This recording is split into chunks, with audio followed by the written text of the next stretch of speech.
Hello my friends, I have had this casual Wednesday video idea in my notes for a couple years, but I didn't know how to fully do it. And I think I know how I want to talk about it now. If you're new here, I post every Wednesday and every weekend. Weekends are reserved usually for vlogs, and Wednesdays are where I just sit down and yap about something for like 45 minutes. I don't know why, but they always seem to be that length. Maybe today is different. I have no idea. If you are new here, give me a sun emoji in the comments. If you're old here, give me an emoji that you think represents me and my channel. Be nice. Basically, what I wanted to talk about originally is I love to sit in this corner and talk about my favorite things, my favorite tropes, my favorite authors.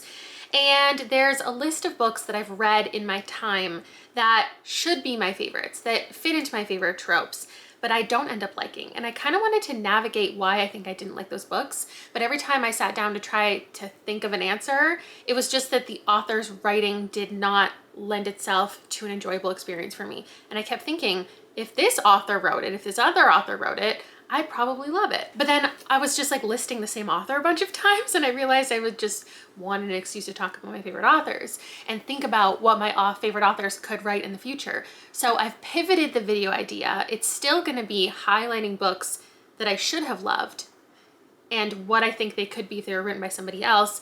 But the perspective of the video is now I'm gonna list some of my favorite authors and what I would love them to write next, based on a lot of times things that I haven't enjoyed from other authors. Does any of this make sense? Hopefully it does. I'm basically conceptualizing my new favorite book. So I'm gonna start out with an author whose relationships I really love reading, but I think she needs to, if I was in charge, I think she would get out of contemporary romance. And that's Emily Henry.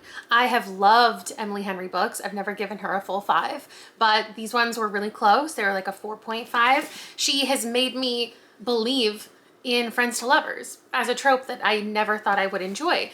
Nowadays, she's headed more, or she's always been in like just a fiction and romance kind of meld, where she's talking about real life stuff, a woman and her career and her family, and also her romantic entanglements. And I think that's great. I especially think that's great for all of you Emily Henry mega fans who love everything that she does.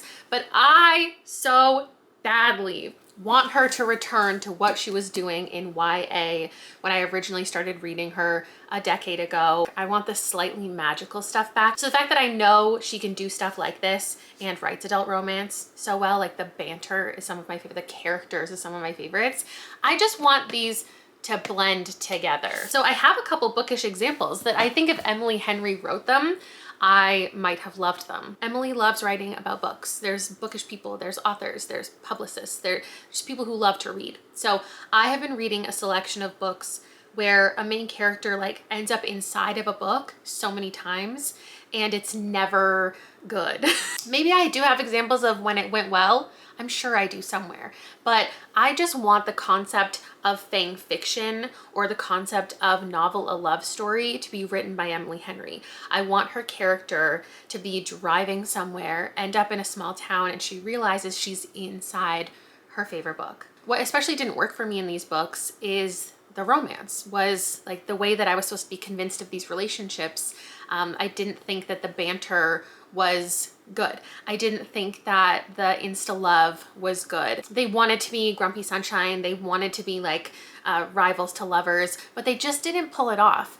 Emily Henry pulls it off. Emily Henry, I just love her dialogue so much. And both of these were more lighthearted. And I think Emily Henry often goes in a direction that gets more sentimental.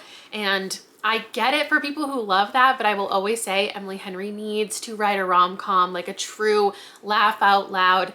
Nothing really bad happens. Like obviously there's a little bit of difficulty like any romance, but I want a rom-com. And I think we could get that vibe if we set it in her like surrealism world that I know she can do. So I imagine she writes something like even the 10,000 Doors of January, where we have a character who is opening different doors into different stories, or we get a book inside a book. Her fabulism was good for YA books, and I just know that if she wanted to, she could write this really lush world that we get dropped into. I know a lot of people love the 10,000 Doors of January. There's a lot of of issues that I had with it. I think like just the representation of it felt a little bit weird. Introducing the villainous vibe of it, I also didn't love, but it does also have like family dynamics and a past and reuniting of family members. And Emily Henry loves doing like side plots about families. So I just think if she took on something, I'm not saying she should write exactly what the 10,000 Doors of January is or a novel love story, but if she took on a concept like one of these two, I think it could be one of my favorite books, because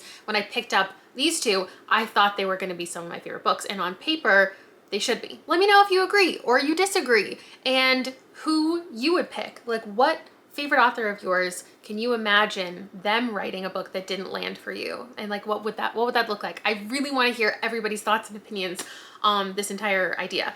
My next one is completely different because I have given this author 5 stars. In fact, this is my favorite author, Stephen Graham Jones. And there's no way I could conceptualize anything that he would ever write because he's doing such unique things, but it's just his style, his inner monologue of characters that grips me every single time. So I was thinking, like, what is lacking in horror for me? What do I wish that he would take on? Because I love him writing from a villainous perspective. I love him writing from small town girl, like I want to save the world kind of vibe from the villains. I love a novella. I love everything. But what I'm lacking in my horror love, there's 2 things. One is haunted houses, which I'll talk more about in a minute. And I have found like a couple more recently that have really worked for me. The other one is books set at like the fair, at a carnival, at a theme park. I remember reading this, there was a specific moment where characters were like climbing this farming equipment, farming structures. They were in this like big field, and I just loved the perspective that was offered there and like the act of climbing it. And it weirdly made me think of that scene in Divergent where they're climbing the Ferris wheel. And I was like, Stephen Graham Jones needs to write my perfect theme park book, because I haven't found it. Don't get me wrong, I liked Fantasticland, but this is just like a group of individuals. You're following so many people and so many perspectives, and the point of it is that it's not about a specific character dealing with something. It's the entire group dynamic when they get trapped in these fairgrounds and what they do to each other and the horrific things that happen. Stephen Graham Jones, given the same prompt, a hurricane trapping all of these people in a theme park, it would go completely differently if he wrote it. I can't help but think about Hyde, because like I love a game, I love a challenge, and that one I just thought would be my favorite thing, because it also had to do with, it was a competition in some way. It was a reality show. Were they being filmed? And again, it had way too many characters for it to be my favorite thing, because I love the way Stephen Graham Jones like dives into the monologue of one character who is meticulously planning something or experiencing something. But he also gets so gruesome and gory, and he also has such good social commentary that I don't know what the story would be if someone was being chased by someone in a theme park. If, yeah, I guess there's just like one killer slowly tracking people down, but like in what way does it get supernatural? I don't know. But I want Hyde written by Stephen Graham Jones. If there was a reality show element, like I think that would be really cool, but just some kind of competition, bringing everybody to this one location, isolating everyone. A lot of Stephen Graham Jones's books are all encompassing of a small town, and it's intimate, but it is broad, and we get a lot of characters who are running around a lot of different places. I would love him to write, and maybe he already has and I just haven't read it, a super isolated environment where we have a group of characters. I don't know if I just want one main perspective or like a friendship dynamic where we're reading from everybody. I really loved how Night of the Mannequins was done. This was more isolated, but I wouldn't want it to be a novella, because I really want to dive into like everything that he does so well when he's expanding on a large concept. He does have 1 million books, so if he's already written something in a theme park, oh my god, it would like change my life. He often writes about younger protagonists, but the books are still clearly adult, and I think that that is perfect for a theme park. The employees are often younger.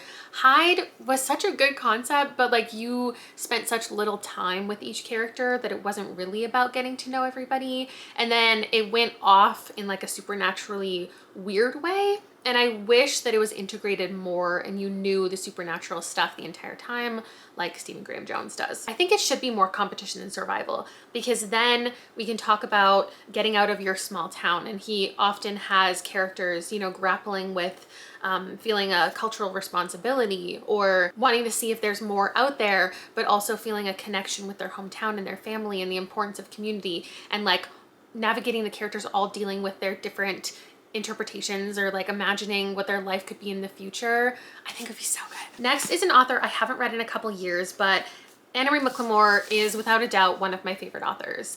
The way that they write young adult, like magical realism, it's always very earthy kind of magic, and they navigate these relationships. There's like a love story at the heart of most of their novels. And I just so badly want them to write in the adult age range. I want these stories, but in a really epic magical realism adult novel. Or what I was actually thinking is like a series. I don't know if I have a good example of something that hasn't worked for me, but I was thinking something like Half a Soul. I've only read the first book in that series, or something like The Midnight Bargain, giving like a group of characters this like moment where they have to make a decision of who they want to be with, if they want to be with anybody. Those are both historical, and Anna Marie McLemore has done historical stuff. So maybe that is what I would want them to do, where in each of the books, I don't think they've ever written a series. Each book follows a different character on their journey and going through like finding their marriage prospects. They also write a ton of queer stuff. Their stories are almost always queer. And so we could have different sisters. They're always writing about sisters. We could have each sister in each book figuring out their own gender identity or figuring out their sexual identity and going through that process of like finding love, but also the pressure of family and the obligations. I just find myself so connected to their characters, and I want the books to go on for longer, and a series would work really well. Like in Wild Beauty, it's been so long since I've read this, but we have a group of sisters and they're kind of enamored, all of them, by this one person who comes into the family, a boy appearing in the gardens. And it's like one of them is obviously going to end up with this boy, but they all have different feelings towards him. This one was also about sisters, and they do a lot of things that feel like fairy tales, and I just love how grounded they are. Like the magic is about the earth, and there's like some metamorphosis, like animals and people, which I barely ever love, but I loved it in Blanca y Roja. And in this one there's like plants that, is it this one or it might be a different one, where the plants like come out of their veins, and it's just it feels a little in the body horror direction. And I think they're kind of currently going in, based on their covers, a more fantasy direction. I do think they could do horror well, but more just like gothic and moody, kind of like Mexican Gothic. If I got a Mexican Gothic from A.M. McLemore, oh, I'd eat it up. That one only got a 3. I don't know if I can pinpoint exactly what it was, but it just didn't have the writing that I needed to carry the story. I know so many people disagree, and it's like a lot of people's favorites, but I think this author's writing, oh, that'd be so good. Next up, I have to include another one of my all-time favorite authors, and that's Seanan McGuire. It's hard for me to imagine what Seanan would do because she writes so many things that I haven't actually read and that I'm not actually interested in, but the couple things that I pick up from her, I'm obsessed with. She also writes horror under the name Mira Grant. And what I was thinking about with Seanan is there is this cozy feeling with her books. There is this light feeling where you're in on everything, and there's no like shocks and surprises and twists. And I often say after reading her books, even if I give them 5 stars, I'm like, but what if it had like an incredible twist, an incredible reveal? Because the characters get moments where they're surprised by things, where there's mysteries to be solved. But us as the reader, she's letting us in on so much more than what the characters are getting. And because she writes a novella so well, sometimes when I'm reading a novella that isn't my favorite, but it has a good concept, I'm like, if Seanan McGuire had this in her hands, I think it could be so good. Like Coup de Grace is a really interesting concept. It didn't land for me, unfortunately. The themes did, but the actual like writing and vibe of it just wasn't perfect. A Short Stay in Hell, really interesting concept. I just think that the way that those books have a reveal or a twist, I want Shannon to do. I want a moment where I'm like, oh my God, that's what this book was about, because she does everything else so well. The relationships between her characters and the writing itself is beautiful. She has big brain ideas, and I want to see her put that into something like Piranesi. I want a Shannon Maguire version of House of Leaves. I want a Labyrinth, because I know that she can construct something so intricate. I want like an isolated vibe. I want to only have 2 characters in the entire book, and for it to be this like battling of the minds. I want to see what she would do if her characters were put into a locked train station or endless library. I just listed some books that I've loved and some that I haven't. Like House of Leaves is one of my favorites. Piranesi I love, but the other ones, like the concept is so interesting. I just want to see what she would do with one of these concepts where we're just stuck with a few characters. The same way that Ian Reid makes you feel trapped in a character's mind with We Spread, which I loved, or I'm thinking of Ending Things, which I didn't. She's done things like Mind Communication, and I just wonder how it would feel to be trapped within a character's head or having this like psychological battle between a couple people, and that's all the book is. Like I would eat that up. Okay, next let's talk about an author that, again, I read a ton of YA from years ago. She's continued publishing, but I don't read very much YA, so I haven't kept up with like all of her latest stuff, and I want her to write adults so bad, and that's A.S. King. A.S. King was one of my gateways into fabulism and surrealism and just absurd kind of fiction.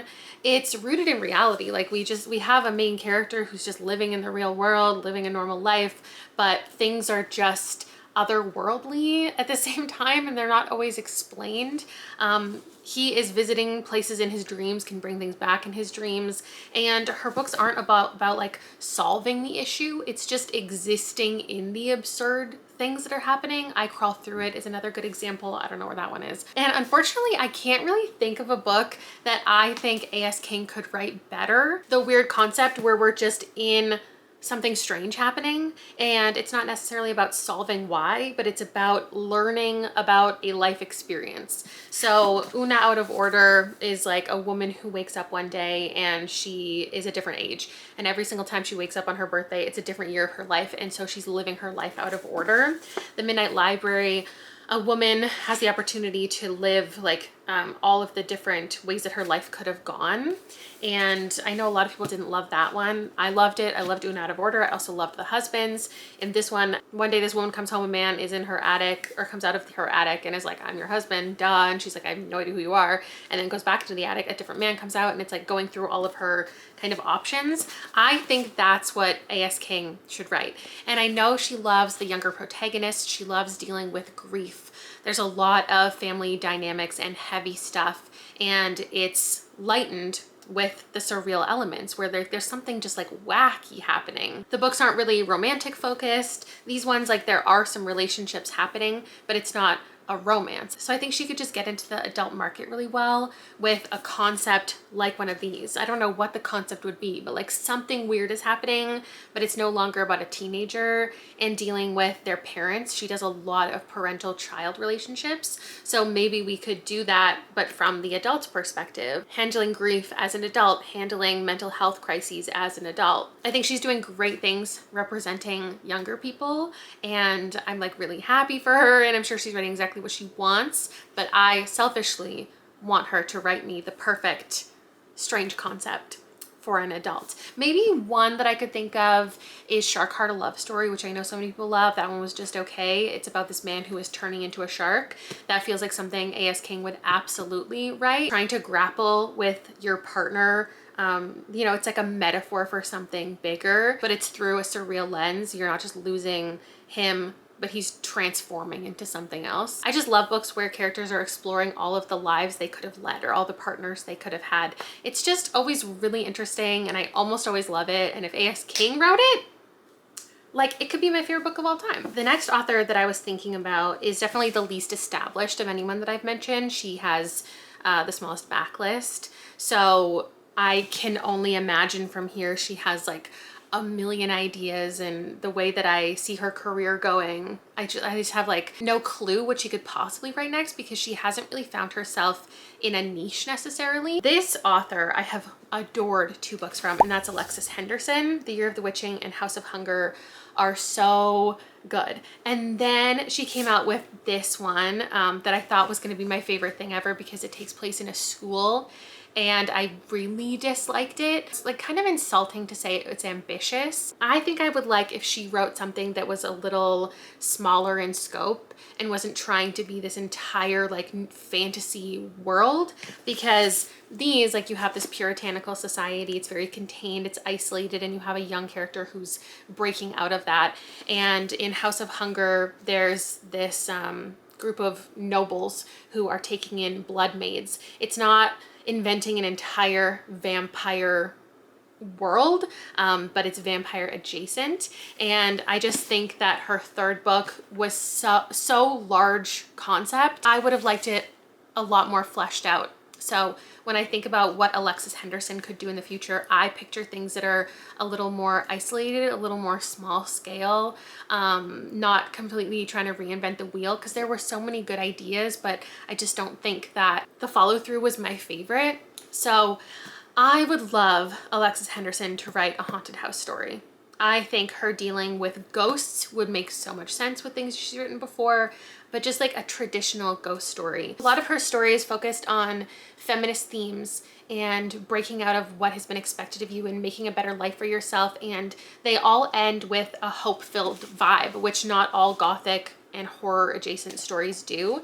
And so I'd be really interested to see what she did with a haunted house story. There are so many that I've read over the years that I have disliked. There's been a couple, they're more like metaphysical, like House of Leaves and We Used to Live Here. More cosmic horror that I have found a couple that I've enjoyed, but for the most part, haunted house stories just don't really land for me. They are all more literary, and they're mostly about relationships with people in reality, and the haunted house is a metaphor for something else. And I would just be interested to see how Alexis Henderson would handle those themes. She doesn't do a lot of like close mother-daughter relationships or sibling dynamic. There's not a lot of like family. It's more so things outside of that, the community at large, or a community that you're entering. But I find myself picking up a lot of haunted house stories that are about like this toxic relationship between a mother and daughter.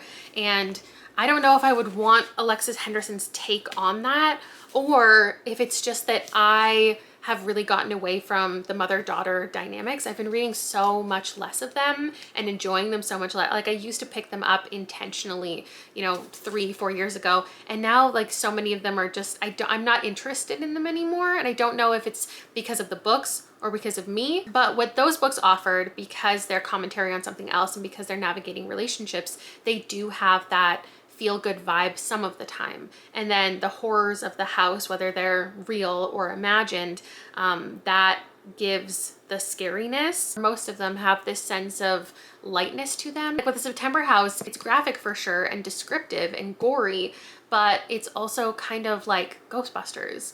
And what Alexis Henderson, I imagine, could do, because she has these hope-filled narratives by the end, she could do the cozy horror really well. She could do a mix of vibes really well if she went into the direction of horror that has some humor alongside it. I could picture her writing something like The Death of Jane Lawrence or The Hacienda, where the book opens up with a character leaving their circumstances and going to live somewhere else with a man they weren't expecting, and they find this like place for themselves. They push for what they want. I love The Hacienda. I didn't love The Death of Jane Lawrence. It just got like kind of weirdly magical, but the concept of it, I think in Alexis Henderson's hands, I'd be into. Okay, another YA author I want to talk about who I am desperate to start writing adult is Katrina Leno. I think Katrina Leno is a really slept on author. All of her books have like under, I want to say like 10,000 readers,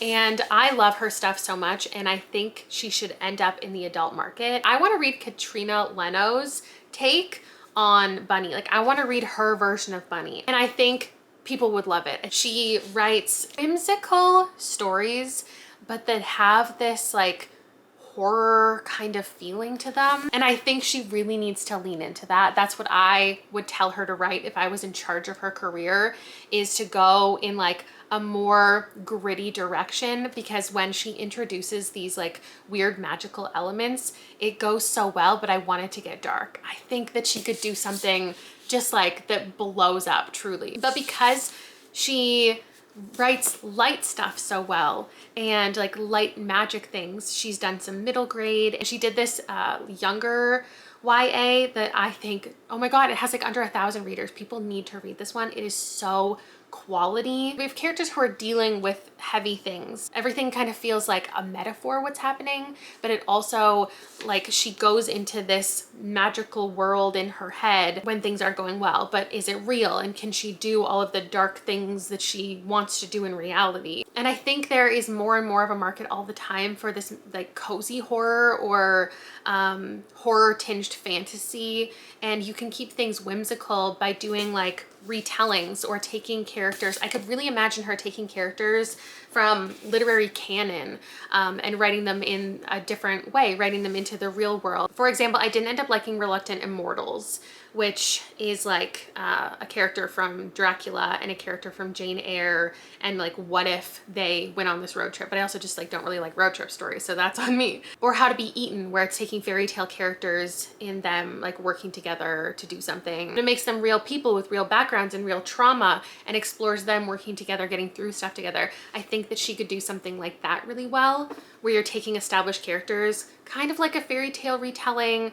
but not really, and like make it gritty. Like if these were done, but they got dark and they got really fucked up, I think that Katrina Leno could do that. Like Bunny, but we know all of the characters. We've met them all before. They're familiar to us. Or I could see her doing something like Cackle by Rachel Harrison. I didn't love that one. I just didn't think the pace of it really worked for me, but the concept works for me. A character who is taken in by this representation of this town. She is this figure that everybody recognizes, kind of like a fairy tale character, and they enter into like this weird situation together. Katrina Leno does a lot of summer vibes. She's really good at atmosphere. She's talking about bigger topics like grief and bullying and just like difficult relationships with family, and she's putting it into this like weird kind of place, giving it a little bit of magic. I also think she could do science really well. I don't know if this feels off base, but I just think that she could do some kind of magical science, but still rooted in reality. So I was thinking Katrina Leno should write a clone book. I think a clone book would be really good for her, because a lot of the themes that she talks about could be told through the idea of you have yourself, but there's also another version of you all of a sudden that other people like more, or is trying to take your life. In The Echo Wife, there's like a character whose husband divorces her and marries her clone. And then in The Murders of Molly Southbourne, we have a character who has to kill every version of herself that appears. And I think Katrina Leno's take on clones would just be really interesting. It's been a while since I've read things from her, but I feel like there's often an element of story writing, the craft of stories, or writing in journals or something. And that's what Bunny is. It's an MFA program, and everyone is, it's like the power of imagination. Similar to the books that I talked about before, where characters go into like books that they've read and get sucked into a different world. I would love Katrina Leno to do that, but not in a nice way, in a dark way. Or The Book of the Most Precious Substance by Sarah Gran, where the book is the magic. I think Katrina Leno could do something really, really interesting. That's my pitch to her. My final author that I wanted to think about is Kay Ancrum, because this is another author that I just want to write adult. I am a broken record at this point, but there are so many authors that I've loved and I just don't keep up with their current things, or I don't end up loving their current things. And I'm like, wouldn't it be so good if you wrote what I was currently actively interested in? Because I'm a selfish person. And Kay Ancrum writes angst like nothing else. In The Way to the Stars, we have these two girls who are dealing with difficult things, and they are each other's safe space. In The Wicker King, we have two boys dealing with difficult things, and they are each other's safe space. But they're also like messy. They're navigating their youth and that time that I always say she represents so well, when everything feels like the worst thing in the world. Because when you are in high school and it's your first breakup, it's the worst thing that's ever happened to you. When you have a fight with your best friend, it's the worst fight you've ever had, and everything feels so magnified when you're at this like pivotal point in your teenagehood and everything feels so heavy. And she writes books that feel very self-aware, that everything that's happening in here feels a little bit silly, the way the characters are reacting to things. They're so dramatic, but it's meant to give the vibe of how everything feels to me. That's how I interpret her work. And I've picked up another couple things from her. I can still appreciate how she's building characters, but I don't currently feel like this is the age range and dynamic that I want to read, but I still want her writing in an adult situation. I often compare her to Maggie Stiefvater with the Raven Boys. There are so many parallels with the things in here with how I feel about the Raven Boys. And I am always looking for the Raven Boys, but adult. So I think if Kay Ancrum, if anybody could write evocation in a way that I love, it's Kay Ancrum. I wouldn't necessarily expect her or want her to do something quite as fantasy with like strict rules about like a specific, you know, society, because these are more like vaguely science fiction, a little bit surreal, but also they're metaphors for things. And I wouldn't want Maggie Stiefvater to write the Raven Cycle but adult. I would want Kay Ancrum to write the Raven Cycle but adult, where it's just like this whimsical, strange thing happening, and it's about the dynamics between all of the characters, because that's something that she does so well. It's not just about the two, there's someone else and there's someone else, and it's about the entire group and people coming together who don't have the perfect comfortable home life and making a home for themselves. She does found family so incredibly, and it makes sense that this is an age range that would especially need that. But I want found family with adults. I want learning how to navigate relationships and a little tinge of magic with adults. I want a heavy love triangle with adults. For some reason, I could see her writing a water-based story. And is that just because I love water-based stories? Maybe. And these two are actually ones that I love, so it's not that I would want her to write these but better. But Our Wives Under the Sea and Chlorine are things that are heavy in metaphor, just like she writes, but are based around the water. So I don't know, I just had this thing pop in my head where I was like, what if Kay Ancrum wrote a story about like having to save someone from drowning, and that's how the two people get introduced, and like one of them maybe is going through a metamorphosis where it's like you don't know what's real and what's not, but there's this really heavy feeling going on. And watching someone that you love go through something really difficult and being with them the entire time, because like you're also responsible for, you know, how it kind of started. I feel like she's done air stories because it's like spacey, and earth stories really rooted, and now she needs a water story. That's what I think about Kay Ancrum. That is my random concept vlog for the day. Building my perfect book based on books that I haven't loved and authors that I love and what I want them to write. And I would love your thoughts on anything that I said. And again, like anything that you could conceptualize for yourself, like what would that perfect book be? Who would it be written by and what would it be about? I would love to hear that in the comments below, and I will see you this weekend with a vlog. Bye!